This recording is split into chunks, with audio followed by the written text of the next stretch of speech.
There's no feeling more intense than starting over. If you deleted your homework the day before it was due, as I have, or if you left your wallet at home and you have to go back after spending an hour in the commute. If you won some money at the casino and then put all your winnings on red but it came up black. If you got your best shirt dry cleaned before a wedding and then immediately dropped food on it. If you won an argument with a friend and then later discovered that they just returned to their original view. Starting over is harder than starting up. If you're not ready for that, like if you've already had a bad day, then what you're about to go through might be too much. Feel free to go away and come back. I'll be here. Alright, thanks for coming with me on this trip. I'll understand if you have to take a break at any point. Just find a safe place to stop and quit the game. And don't worry, I'll save your progress, always, even your mistakes. This game is a homage to a free game that came out in 2002, titled Sexy Hiking. The author of that game was Jazuo, a mysterious Czech designer who was known at the time as the father of B games. And B games are rough assemblages of found objects. Designers slap them together very quickly and freely, and they're often too rough and unfriendly to gain much of a following. They're built more for the joy of building them than as polished products. In a certain way, Sexy Hiking is the perfect embodiment of a B game. It's built almost entirely out of found and recycled parts, and it's one of the most unusual and unfriendly games of its time. In it, your task is simply to drag yourself up a mountain with a hammer.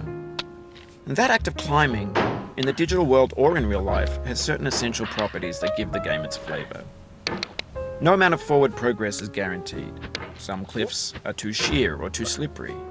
And the player is constantly, unremittingly in danger of falling and losing everything. Anyway, when you start Sexy Hiking, you're standing next to this dead tree that blocks the way to the entire rest of the game.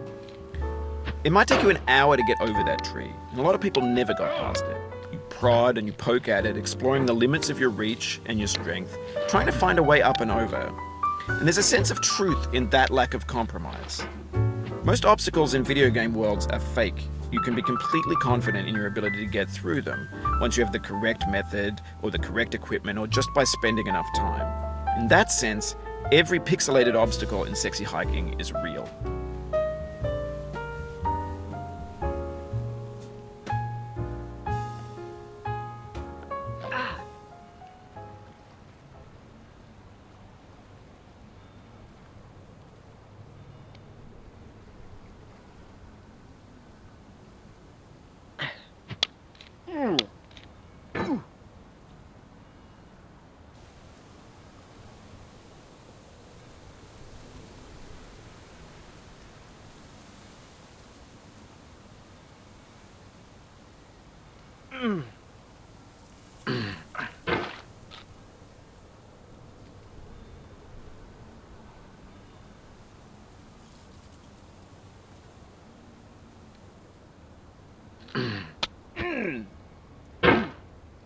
Oh, you just lost a lot of progress.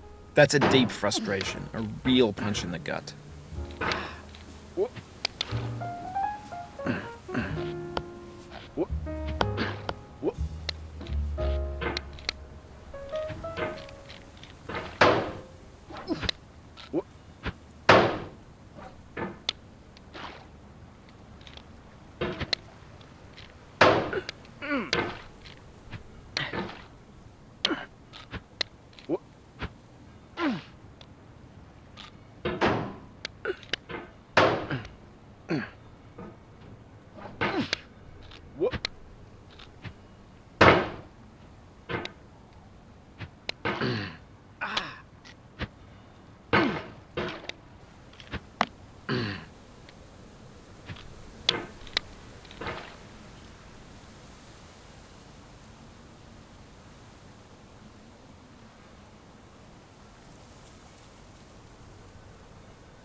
The obstacles in sexy hiking are unyielding, and that makes the game uniquely frustrating.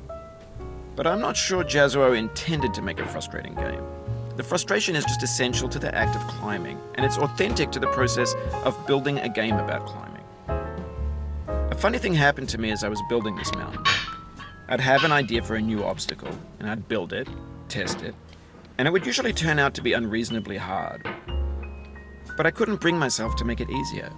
It already felt like my inability to get past the new obstacle was my fault as a player rather than as a builder. Imaginary mountains build themselves from our efforts to climb them, and it's our repeated attempts to reach the summit that turns those mountains into something real.